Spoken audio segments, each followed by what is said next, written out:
Fredric Jameson's book, The Antinomies of Realism, focuses on the realist novel, particularly its rise in the 19th century. Jameson challenges the traditional view of realism as a straightforward, transparent mode of storytelling, where an omniscient narrator presents a stable, objective world. Instead, he argues that realism is a complex historical process containing both positive and negative aspects whose development inevitably leads to its own decay and dissolution. Jameson begins the work by exploring the nature of realism, which he sees shaped by two conflicting ways of organizing narrative time. The first is chronological time, which he refers to as narrative impulse. The second is a kind of eternal present, which he describes as the realm of affect, the direct sensory experience of emotions. This distinction resembles the contrast drawn by the Hungarian Marxist thinker Lukács in his essay Narrate or Describe, which is an important reference point for Jameson throughout the book. Lukács believed that telling, as seen in epic writers like Walter Scott, was superior to the descriptive naturalism of authors like Zola.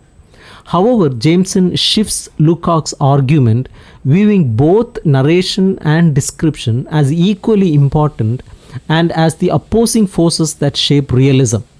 Laying out these ideas in his introductory chapters, Jameson presents 4 case studies on major realist authors: Zola, Tolstoy, Galdo, and George Eliot, through which he examines the concept of affect in their works. In his study of Zola, Jameson locates affect in the sensory overload of Zola's descriptive style. Zola often overwhelms the reader with so much detail that the narrative seems to collapse under its weight. This is most evident in the work The Belly of Paris, where the infamous Symphony of Cheeses is described in such exhaustive detail that it breaks free from the story's context and becomes a purely sensory experience. As the descriptions of different cheeses and their odors pile up, they lose any symbolic meaning tied to the characters and instead become an autonomous series of sensory impressions. Jameson argues that this sensory excess is a form of affect that disrupts the flow of the narrative, turning it into an unfolding of sense data. When discussing Tolstoy, Jameson identifies affect through the way Tolstoy's characters are constantly shifting between moods, moving from expectations to disappointments, from generosity to indifference. This variability of emotion is so prominent that Jameson suggests that these mood changes are the true narrative of Tolstoy's works. The characters themselves seem to be in a constant state of distraction, which affects the structure of the story. Tolstoy's multitude of characters and their various experiences reflect what Jameson calls a narcissism of the other, where the author becomes temporarily fascinated by each character, only to and move on. This scattering of attention hints at a broader trend in realism, the fading importance of the central protagonist, which Jameson explores further in his analysis of Pérez Galdós. In the works of Pérez Galdós, Jameson identifies a loss of protagonicity. Minor characters and subplots take over the narrative, pushing the supposed protagonist into the background. In the novel Fortunata and Jacinta, for example, the omniscient narrator turns out to be one of the minor characters, a friend of the protagonist Juanito.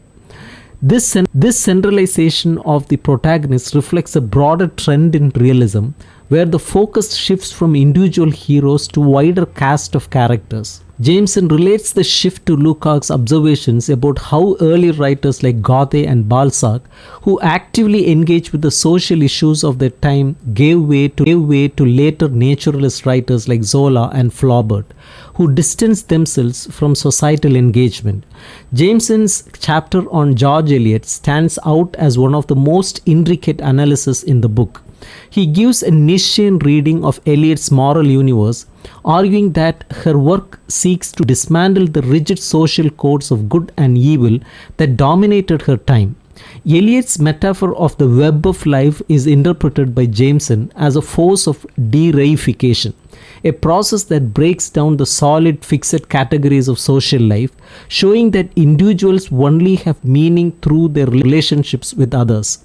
In Eliot's novels, there are no true villains, and evil is portrayed as a relative, non-existent concept.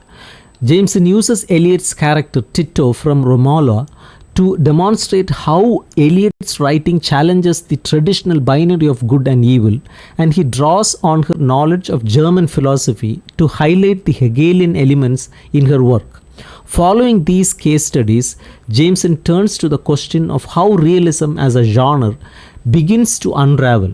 He examines how realist narrative structures such as the Bildungsroman, the historical novel and the novel of adultery contain within themselves the seeds of their own destruction.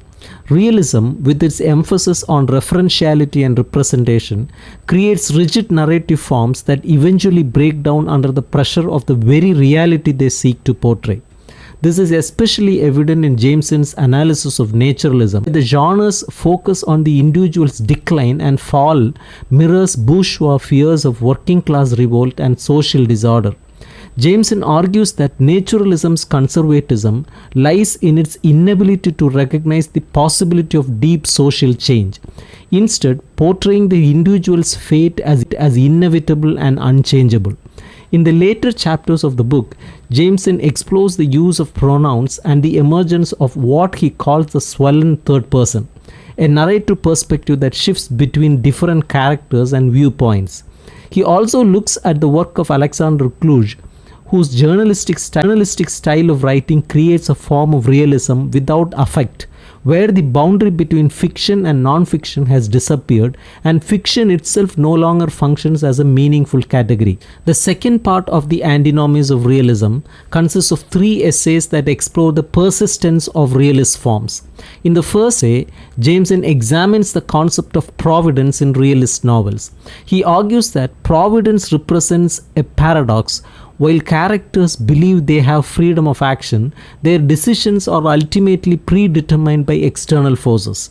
Jameson links this idea to Lukács' notion of the synthesis between the individual and the collective as seen in Goethe's Wilhelm Meister.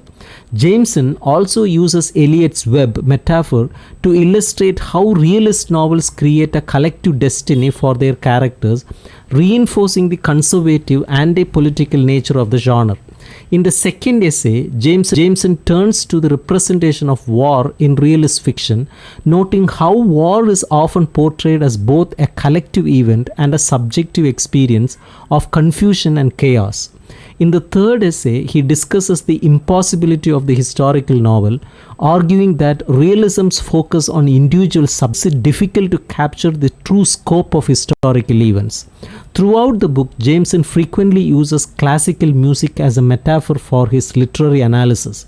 He compares Zola's sensory autonomy to Wagner's Tristan and Isolde, Tolstoy's distracted characters to Mahler's symphonies, and the loss of protagonicity in realist novels to the death of gods and heroes in Wagner's Ring Cycle.